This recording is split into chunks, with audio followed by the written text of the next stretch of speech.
இப்போ நம்ம மேல் சித்தாமூரில் இருக்கக்கூடிய மலைநாதர் கோயிலுக்கு வந்திருக்கோம்.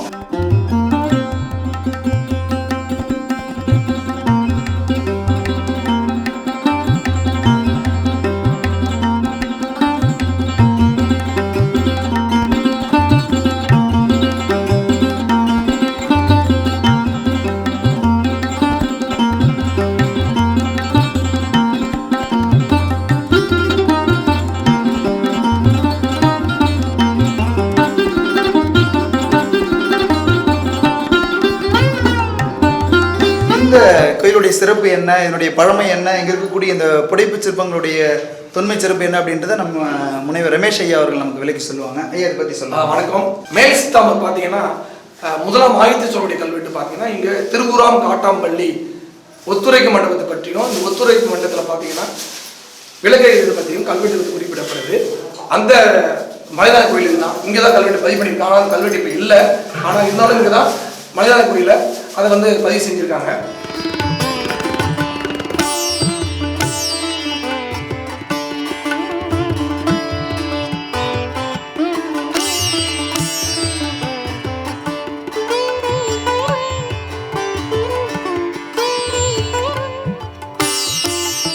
இதில் பார்த்தீங்கன்னா ஒரு சிறிய பாறை, இந்த பாறையினுடைய முன்பகுதியில் அழகான சமண சிற்பங்களை செதுக்கி வச்சிருக்காங்க. இது மலைநாதர் கோயில்னு கல்வெட்டில் குறிக்கப்படுது. ஏன்னா மலையில இருப்பதால மலைநாதர் கோயில். கீழே இந்த சிற்பத்துக்கு கீழே ஒரு கல்வெட்டு காணப்படுது. அந்த கல்வெட்டு தான் பார்த்தீங்கன்னா காடவர் ஓன் பாவை கணைக்கால் சுவடருக்கு நீடு புகழ தேவியை நீனிழுத்து பீடமர்ந்த சிற்றாமூர் மீட்பிட் தரம் அப்படின்னு கீழே பாடல் வடிவில் எழுதப்பட்ட கல்வெட்டு. அதுவும் முக்காலேஸ்வரருடைய எழுத்தமதி கொண்டுதான் இருக்கு.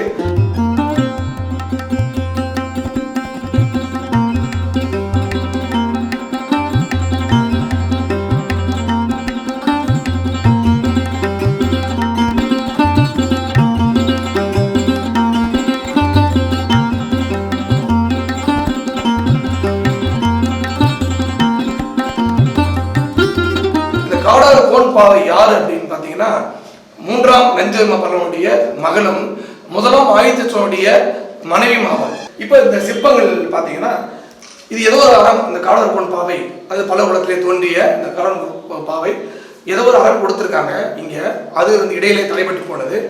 மீண்டும் அந்த மீட்பி தரம், மீண்டும் அந்த அறத்தை நிலவரை செய்தால் என்பதுதான் இந்த பாடல் கல்வெட்டு தெரிவிக்கிறது. இதில் சிற்பங்கள் பார்த்தா ரொம்ப அழகான சிற்பங்கள் இருக்கு. இது எல்லாமே முற்கால சோழ கலைப்பாணியை கொண்டு தெளிவாக இருக்கு. முதல்ல பார்த்தீங்கன்னா நம்ம பாகவலி கோமதீஸ்வருடைய சிற்பங்கள். இது ரெண்டு பக்கம் ரெண்டு பெண்கள் ரொம்ப ரொம்ப அழகா, ஒருத்தவங்க நேராகவும் ஒருத்தர் பின்பக்கத்தை காமிச்ச மாதிரி ரொம்ப அழகான வேலைப்பாடு மிக்கது. அவர்கள் கொண்ட அமைப்பு காதணி எல்லாம் சோழ காலத்தை பேர்ந்து கொண்டதை இந்த அழகான சிற்பங்கள் நமக்கு தெரியுது. இதெல்லாம் முற்கால சோழர் சிற்பம். மேலே பார்த்தீங்கன்னா ஏழை மேலே ஒரு ஆணவ பெண் வர மாதிரியும் இங்கே ஒருத்தர் இருக்க மாதிரி இங்கே ஒரு மயில் காட்டப்பட்டிருக்கு. கீழே பாம்பு காமிச்சிருக்காங்க. அவர் மேலே கொடிகள் படகுற மாதிரி காமிச்சிருக்காங்க. இது இது மாதிரியான பெரிய சிற்பங்களை வட மாநில சரவணபேரர்களால் பெரிய அளவில் பார்க்க முடியும். அடுத்தது பார்த்தீங்கன்னா பாசனுடைய சிற்பம். இங்கே ஒருத்தர் கீழே அவருடைய பாதத்தை தொட்டு வழங்குற மாதிரி இருக்காரு. ஒரு பெண் அவங்களுக்கு ஒரு அஞ்சலி முத்தில காமிச்சிருக்காங்க. இவர் பார்சுநாதர் என்பதை உணர்த்துவதற்காக மேலே 5 தலை கொண்ட பாம்பு காட்டப்பட்டிருக்கு. அவரும் கீழே 2 கையை தொங்க விட்ட நிலையில் ஆடைகள் இன்றி அழகாக காட்சியிருக்கிறாரு. ஒரு மேலே கொடை காமிச்சிருக்காங்க. இந்த பக்கம் யானை காமிச்சிருக்காங்க.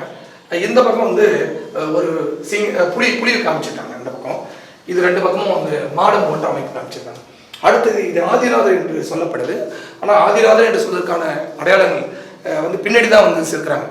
14ஆம் நூற்றாண்டு பின்னாடி தான் ஒவ்வொரு தீர்த்தம் ஏன்னா லாஞ்சனை என்பது பின்னாடி பண்ணுறாங்க. அது முன்னாடி எல்லாருக்குமே பொதுவாக சிம்மாசனம் தான் காமிக்கப்படும். ஆனால் அவன் பேர் தொடர்ந்து செய்வதில் சொல்கிறதால அதை வச்சு நம்ம சொல்கிறோம். இது ஆதிநாதருடைய சிற்பம். அமர்ந்தரையில் தியான முத்திரை காட்டு மாதிரி பத்மாசனத்தில் அவர் இருக்காரு. கண்கள் மூடிய நிலையில் தியான குளத்திலே காட்சி அளிக்கிறாரு. இப்போ மேலே முக்கூடை காமிச்சிருக்காங்க. மேலே பிண்டி மரத்துடைய அந்த வகைகளை காமிச்சிருக்காங்க. இதில் ஒவ்வொரு எல்லாத்துக்குமே ஒரு அழகு காமிச்சிருக்காங்க. இந்த பக்கம் தாமரைப்பூ, இந்த பக்கம் சாமர் தரைகள் சாமர் வீசுற மாதிரி காமிச்சிருக்காங்க. இது யாழிகள் 2 பக்கம் யாழிகள் காமிச்சிருக்காங்க. இது கீழே தான் பார்த்தீங்கன்னா கல்வெட்டு இந்த காடவன் கோன் பாவை அப்படியே பாடல்கள் வெட்டி கீழே வெட்டியிருக்காங்க. அந்த பாறையில இயற்கையான பாறையில வெட்டியிருக்காங்க. இது மகாருடைய சிற்பம். 2 பக்கம் 2 சாமர்தார் இருக்காங்க. முக்குடை காமிச்சிருக்காங்க. பிண்டி மரம் காமிச்சிருக்காங்க. கீழே வந்து சிம்மாசனம் என்பதை 3 சிம்மங்கள் காமிச்சிருக்காங்க. இந்த பக்கம் வந்து தர்மதேவருடைய சிற்பம். கீழே வந்து ஒரு சிம்மத்தில் வலது காலை வந்து சிம்மத்து மேலே ஊன்றியும் இடது காலை வந்து மேலே தூக்கி நிலையிலும் இந்த தர்மதேவி காட்சியளிக்கிறாங்க. இவங்க வந்து அப்படியே கமுகு மரத்தை வந்து பிடித்த நிலையே வந்துருக்காங்க. கமுகு மரம் காமிச்சிருக்காங்க. ஒரு கையில் தாமரை மரம் வந்து வச்சுருக்காங்க. இந்த கமுகு மரத்துடைய கிளை மரம் வந்து அவருடைய பகுதி வந்து கீழே பெண் வந்து சின்ன சிறிய குழந்தை வந்து காமிச்சிருக்காங்க. இது மாதிரியான சிற்பங்கள் வந்து அஜந்தா எல்லோராவில் ஓவியத்தில் இந்த காலை தூக்கி காட்டுற அமைப்பு வந்து இருக்குது. இதே மாதிரி பார்த்தீங்கன்னா பனமலை கோயிலையும் பார்க்க முடியும். ஓரளவுக்கு இந்த காலை வந்து தூக்கி காமிக்கிற இந்த அமைப்பு வந்து பனமலை தாளவேஸ்வரர் கோயிலையும் இந்த அமைப்பை பார்க்க முடியும். ஆனால் மேலே கொடைகள் இருக்கும். ஆனால் அது வந்து பார்வதியுடைய சிற்பம். இங்கே வந்து தர்மதேவி. ஏன்னா பெண்ணுடைய தன்மைக்கு வந்து அந்த காலத்தில் இப்படி அழகாக காட்டுறத ஒரு இயல்பாக ஒயிலாக காட்டுற ஒரு அமைப்பு உருவாக்கி.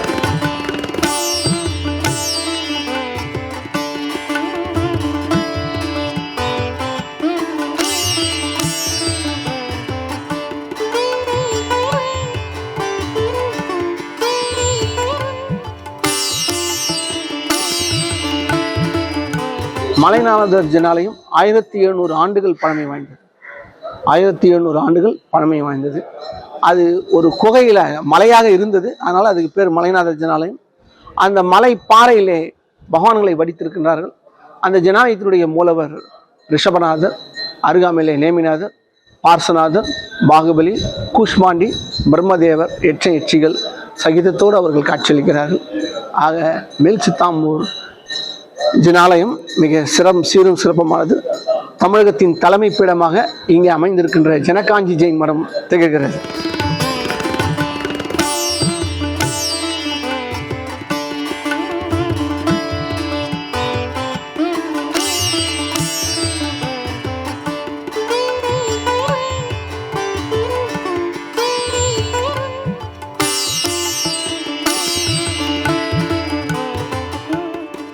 மண்மரப்பு நேயர்கள் அனைவருமே வந்து இத்தனை நேரம் இதுவரைக்கும் நம்ம வந்து மேல் சித்தாமூரில் மிக சிறப்பாக எல்லாத்தையுமே பல செய்திகளை, அதுவும் குறிப்பாக அந்த சோழர் காலத்திய கல்வெட்டு, அந்த சோழர் காலத்திய அந்த உருவ அமைப்பை பல்லவர் காலத்தை சேர்ந்த தாளபுரீஸ்வரர் பனமலையில் இருக்கிற அந்த தேவியோடு ஒப்பிட்டு குறித்து விளக்கிய முனைவர் ரமேஷ் அவர்களுக்கு மிகவும் நன்றி.